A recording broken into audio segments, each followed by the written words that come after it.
For 30 years, Johnny Carson sat behind that iconic desk, interviewing over 22,000 guests.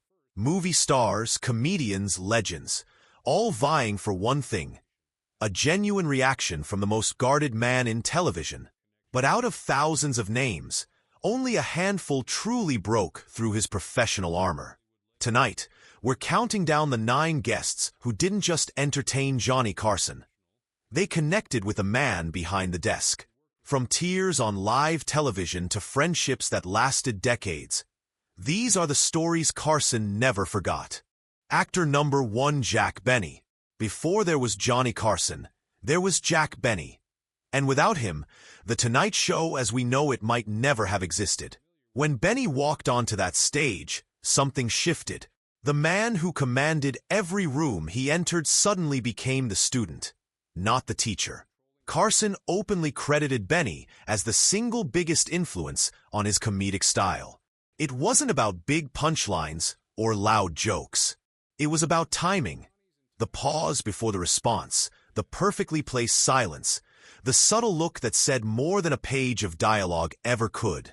This was Benny's signature style, developed over decades on radio and television, and Carson studied it closely throughout his own career.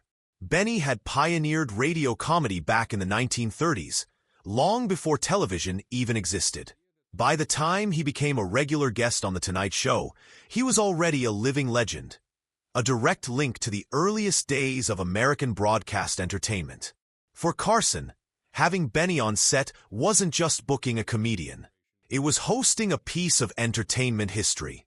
What made these appearances stand out wasn't just the content of the interviews. It was Carson's visible shift in demeanor.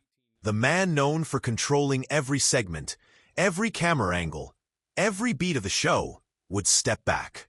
He gave Benny room to breathe, room to build a story at his own legendary pace, without rushing him toward a punchline the way he often did with other guests. Benny's influence on the format of late-night comedy is still felt today. The idea that a host doesn't need to dominate every moment, that reactions can land harder than actions, that comedic timing is an art form built on patience rather than speed. These principles trace directly back to Benny's decades of work, and Carson absorbed every bit of it. Their appearances together represented something rare in television: a genuine passing of the torch. Benny, born in the 1890s, had built the blueprint. Carson, decades later, was executing it on a bigger stage than radio ever allowed. Watching the two of them together wasn't just entertainment. It was watching comedic history connect across generations, in real time, in front of a live audience. By the time Benny made his final appearances on the show, his precision hadn't dulled with age. If anything, decades of performing had sharpened it, and Carson, ever the professional, made sure the audience understood exactly who they were watching. Not just a guest, but the man who had helped build the very foundation Carson's own career stood on. That's why, out of over 22,000 guests across 3 decades, Jack Benny holds the top spot. Not because of a single unforgettable moment, but because of what he represented: the roots of everything Carson would go on to become. Actor number 2, George Burns. There are legends, and then there are living monuments. And by the time George Burns became a regular fixture on The Tonight Show, he had become the second kind. In his 80s, then his 90s, then remarkably past the age of 100, Burns kept walking onto that stage with a cigar in hand and material sharper than performers half his age. What made Burns different from almost every other guest wasn't just his age or his history. It was that he refused to slow down. Most performers in show business hit a peak and spend the rest of their careers coasting on old material, retelling the same stories that worked decades earlier. Burns did the opposite. He kept evolving. Fresh jokes, fresh observations, fresh energy. Even as he approached triple digits in age, an achievement almost unheard of in entertainment. Carson's respect for Burns bordered on reverence, and it showed in how he conducted these interviews. The man famous for jumping into conversations every 30 seconds, for steering guests exactly where he wanted them to go, would simply lean back when Burns was talking. He'd ask a single question and then let Burns run, sometimes for minutes at a stretch without interruption. For a host known for his precise control over pacing, that kind of restraint was extraordinary, and it happened almost exclusively when Burns was in the chair. Burns represented something Carson deeply valued in an industry built on fleeting fame. Longevity earned through genuine mastery of craft. He was a direct link to vaudeville, the entertainment tradition that predated radio, film, and television altogether. When Burns spoke about performers from the 1920s and 1930s, he wasn't reciting history. He had lived it. For Carson, a student of comedy history himself, those conversations were a rare chance to learn directly from someone who had helped invent the very foundations of American entertainment. That admiration reportedly extended beyond the cameras. According to accounts from people who worked on the show, Carson would remain fully engaged with Burns even during commercial breaks, moments he typically used to prepare for the next segment. Instead, he'd keep the conversation going, asking Burns about performers and routines from decades past, soaking up knowledge that no one else on the show could offer. Burns's own reflections on his relationship with Carson, shared publicly over the years, painted a picture of mutual respect between two men who understood exactly how difficult their craft truly was. Timing that couldn't be taught, only earned through thousands of hours on stage. What ultimately made Burns's appearances so significant wasn't nostalgia. It was proof, living, breathing proof on national television. That comedic mastery isn't about age or trends. It's about precision, discipline, and an unshakable command of the pause. Burns never fumbled a line, never lost his rhythm, never let decades of experience translate into complacency. And for Carson, a performer who prided himself on those exact same qualities, Burns wasn't just a guest. He was proof of what a lifetime of dedication to comedy could actually look like. Actor number 3, Lucille Ball. When Lucille Ball walked onto The Tonight Show set, something rare happened. Two television pioneers shared the same stage at the same time. Carson had reinvented late-night television. Ball had done the same for the sitcom, a full generation earlier. Their meetings weren't just interviews.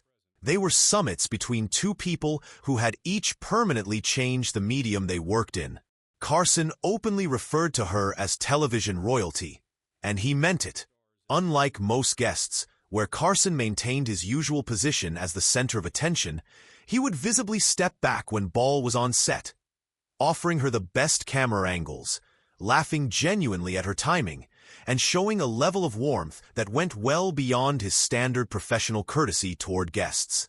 What made their connection so genuine was shared experience. Both had carried a weekly show on their shoulders for years, feeling the weight of millions of viewers expecting to be entertained episode after episode. That kind of pressure creates a specific bond. One built not on fame, but on mutual understanding of just how difficult sustained television success actually is. Few people in the industry could relate to what the other had been through, and it showed in how naturally they spoke to each other. One of the more memorable moments between them came when Carson surprised Ball with footage from very early in her career, material she hadn't seen in decades. Watching it back on camera brought out a rare and unguarded reaction from her. A brief moment of genuine emotion before she recovered with her trademark wit. It was a small window into a side of Ball that audiences didn't often see. Not the polished performer, but the person behind decades of hard-won success. Carson also deeply respected Ball's role as a businesswoman, something that set her apart from nearly every other guest on the show. She had become the first woman to head a major television production studio, at a time when the entertainment industry was overwhelmingly controlled by men.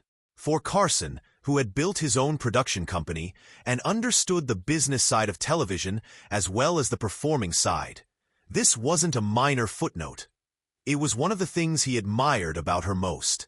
Their mutual respect showed up in the small details, too. Carson, typically strict about keeping segments within their scheduled time, would often let Ball's appearances run long, occasionally at the expense of other guests booked that night. When it was time to wrap up and Ball was in the middle of a good story, Carson would simply let her finish, a courtesy he extended to very few people on his show, regardless of how famous they were. What made Ball's appearances stand out wasn't just her comedic timing, which remained sharp throughout her career. It was the fact that she represented something Carson valued above almost everything else in the industry: talent paired with genuine business acumen, success without arrogance, and the understanding that television was both an art form and a business, and that mastering one without the other was never enough. That's why, whenever Lucille Ball sat across from him, Johnny Carson wasn't just hosting a comedy legend. He was sharing the stage with someone who had built an empire, on her own terms, in an industry that rarely gave women the chance to do so. Actor number 4: Orson Welles. Most people picture Johnny Carson as the affable, joke-cracking host who specialized in celebrity banter and comedy sketches. But there was another side to Carson, one that rarely surfaced on camera, and it emerged most clearly whenever Orson Welles took a seat on that stage. Carson wasn't just impressed by Welles, he was genuinely fascinated by him, in a way that was noticeably different from how he approached most guests. This wasn't the excitement of meeting a movie star. It was intellectual curiosity, the kind Carson rarely got to indulge on a show built primarily around comedy and light entertainment. When Welles was scheduled to appear, Carson reportedly did something he almost never did for other guests. He prepared. He'd read up on subjects that might come up in conversation: history, literature, theater, art. For a host who usually relied on instinct and improvisation, this level of preparation spoke volumes about how much he valued the exchange. What set Welles apart from Carson's other favorite guests was the nature of their conversations.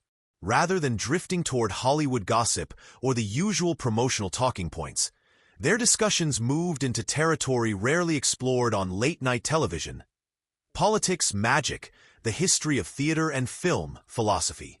These weren't rehearsed interviews. They were genuine conversations between two curious minds, and they revealed a side of Carson that even longtime viewers rarely saw. Well-read, intellectually engaged, and just as comfortable discussing classic literature as he was cracking a one-liner. One of the most memorable moments came when Welles performed complex magic tricks live on air. Illusions that visibly stunned both the crew and Carson himself, who had a lifelong fascination with magic. Carson's genuine astonishment during these moments was hard to fake, and it translated directly to the audience. He wasn't performing surprise for the cameras. He was actually surprised. What Carson respected most about Welles, though, wasn't his talent or his towering reputation as one of cinema's most influential directors. It was his honesty. Despite decades of legendary status in the film industry, Welles spoke about his failures as openly as his successes. Projects that fell apart, films he was fired from, ambitions that never came to fruition. In an industry built on carefully maintained public images, that kind of candor was rare, and Carson valued it enormously. He had little patience for guests who pretended everything they touched turned to gold, and Welles was the furthest thing from that. Their conversations sometimes pushed against the light entertainment format The Tonight Show was built around, running deeper and longer than a typical late-night segment allowed. But Carson never rushed him, never tried to steer the conversation back towards something more accessible. If anything, he seemed to relish the rare opportunity to engage on a different level than his usual interviews permitted. A chance to step outside the persona of Johnny Carson, late-night host, and simply be a curious, well-read man having a real conversation. That's what made Welles's appearances so valuable to Carson. They weren't just entertaining. They were, for a few minutes at a time, a genuine escape. A reminder that behind the desk, behind the monologues and the comedy bits, there was a mind that craved depth just as much as laughter. Actor number 5, Jimmy Stewart. Some guests made Johnny Carson laugh. Some made him think. But only one guest, in 30 years of hosting, made him cry on national television. And that guest was Jimmy Stewart. When Stewart appeared on The Tonight Show, audiences witnessed something they rarely saw from Carson: genuine, unguarded admiration. Television's unflappable master of ceremonies, the man who interviewed presidents and movie stars with the same cool composure, would soften into something closer to an appreciative fan whenever Stewart sat down across from him. There was a reason for that. Stewart represented everything people wanted to believe about old Hollywood: decency, humility, and an authenticity that felt increasingly rare in an industry built on image and performance. Stewart's appearances became something close to tradition, eagerly anticipated by both the audience and Carson himself. What made them special wasn't polish. It was the opposite. Unlike many aging stars who leaned on well-rehearsed anecdotes recycled from interview to interview, Stewart brought a natural, sometimes hesitant quality to his conversations. He'd pause to find the right word. He'd stumble slightly over a sentence before landing exactly where he meant to. He never tried to be slick, and Carson respected that enormously. He wasn't performing a version of Jimmy Stewart, movie star. He was simply being himself, unscripted and unguarded, in front of millions of viewers. That authenticity reached its peak during a now legendary appearance in the early 1980s. When Stewart read a poem he had written about the death of his beloved dog. The simple, heartfelt verses, delivered in Stewart's familiar halting cadence, caught the audience off guard, and caught Carson off guard as well. The host, famous for his emotional restraint, visibly teared up on live television. He didn't reach for a joke to break the tension, and he didn't try to hide it. He simply let the moment be exactly what it was: a real, human reaction to something genuinely moving. That single appearance changed everything about how the show treated Stewart afterward. Whenever he was booked, the normally exacting production standards would loosen. Segments that were supposed to run a strict length would somehow find extra minutes. Commercial breaks would get pushed. It was a level of flexibility almost never extended to any other guest, no matter how famous. Carson's admiration for Stewart wasn't limited to what happened on camera, either. Those who worked closely with him noted that he would sometimes reference Stewart's interviews during production meetings, not as ratings wins, but as examples of what great television could actually look like when a guest brought nothing but honesty to the table. Perhaps the clearest evidence of how much that relationship meant to Carson came on the night of his very last broadcast in 1992, after 3 decades behind the desk. Amid the flood of attention and farewells, Stewart was one of the few people Carson personally reached out to, simply to say thank you. It was a small, quiet gesture, but a telling one, from a host famous for keeping his personal life carefully separate from his professional one. That's the legacy Jimmy Stewart left on The Tonight Show. Not because he was the funniest guest or the most dynamic, but because he reminded Carson and the audience that the most powerful moments in television rarely come from performance. They come from truth. Actor number 6, Carol Burnett. There was one guest who could make Johnny Carson, television's most controlled performer, visibly relax the moment she walked on set. His shoulders would loosen. His smile would widen. The professional distance he carefully maintained with almost every guest would momentarily disappear. That guest was Carol Burnett. What made Burnett different from other regular guests was the natural chemistry she shared with Carson. Most Tonight Show interviews followed a familiar rhythm, a slightly formal back and forth between host and visitor, with Carson clearly steering the conversation. With Burnett, that dynamic disappeared entirely. Their conversations flowed with the easy familiarity of old friends catching up after time apart, rather than a scripted television segment. The audience could feel that difference immediately, and it changed the entire energy of the show whenever she appeared. Burnett was one of the very few performers Carson trusted enough to let go completely off script. While most celebrities were gently guided through predetermined talking points designed to hit specific beats, Burnett was given free rein to chase conversational tangents, start impromptu bits, or even flip the format entirely and start interviewing Carson herself. That kind of trust wasn't handed out easily. Carson knew she understood television timing as well as he did, that she would never embarrass him or derail the show, and that wherever the conversation went, it would land somewhere entertaining. Just as notable as her talent was her complete lack of pretension. Despite carrying enormous success from her own long-running variety show, Burnett arrived at The Tonight Show without an entourage, without special requests, and with genuine warmth toward the people working behind the scenes. She remembered the names of camera operators and makeup artists she'd met years earlier, asked about their families, and actually listened to the answers.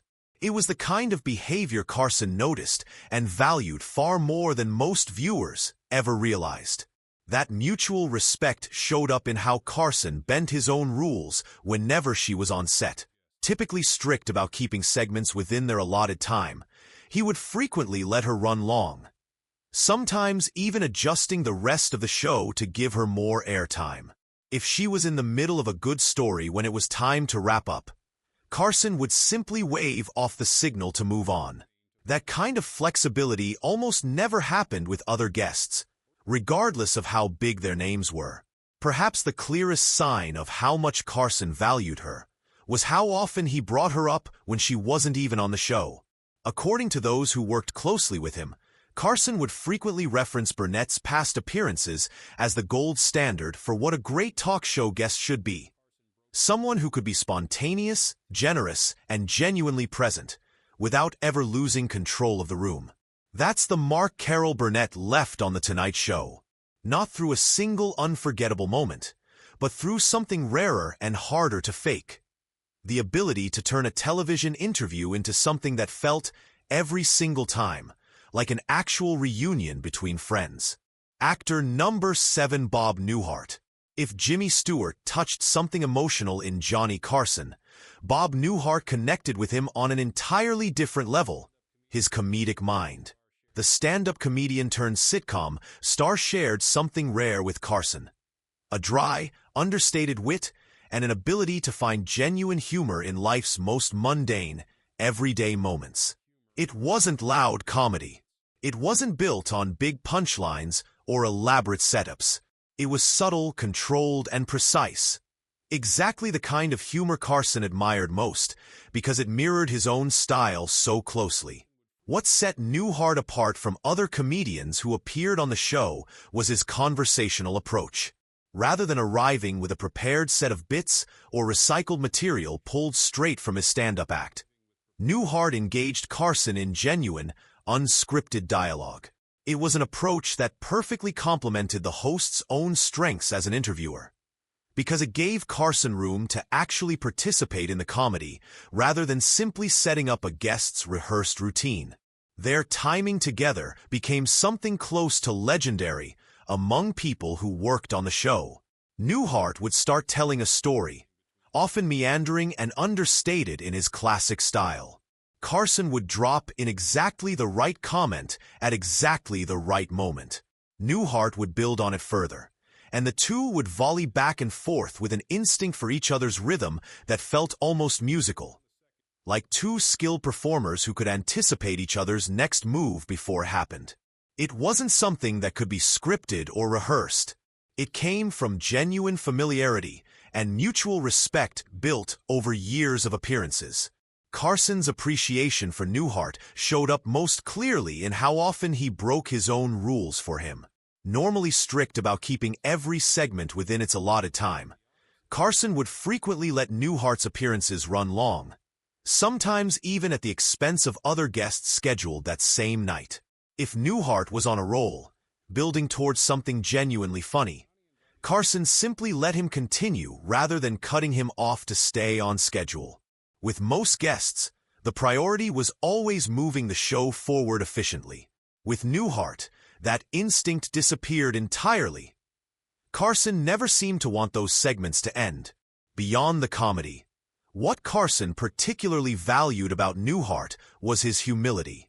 Despite achieving enormous and lasting success, first in stand-up and later with his own hit sitcom, Newhart never arrived at the studio with an entourage or a list of special demands. He treated everyone on set, from production assistants to camera operators, with the same quiet respect, and he seemed genuinely grateful for every opportunity to appear on the show, even after becoming a household name in his own right. That kind of grounded behavior stood out sharply against many other celebrities of the era, and Carson noticed it every time. Their professional relationship eventually grew into something closer to a real friendship, extending well beyond the studio.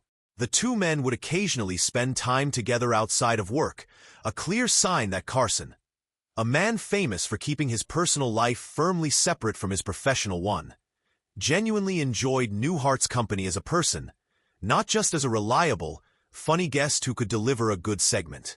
That combination, brilliant comedic instincts paired with genuine humility, is what made Bob Newhart one of Carson's most consistently beloved guests across 3 decades of The Tonight Show. He didn't need shock value or spectacle to leave an impression. He simply needed a conversation and the timing to make it land. Actor number 8, James Garner. When James Garner settled into The Tonight Show couch, viewers witnessed a rare type of celebrity interview, one that felt less like a scripted promotional appearance by a major movie star and more like eavesdropping on 2 regular guys catching up over coffee. Carson once described him simply as what a movie star should be, and most aren't. And coming from Carson, a man notoriously skilled at spotting phoniness in an instant, that was about as high a compliment as any guest could receive. What Carson appreciated most about Garner was his complete authenticity, both on camera and off. Unlike many leading men of the era who seemed to be performing even when the cameras weren't rolling, carefully curating an image at all times, Garner brought a natural, unpretentious quality to every appearance. What audiences saw on screen was, by every account, exactly who he was in person. No hidden persona, no calculated image management, just a straightforward, grounded presence that felt entirely genuine.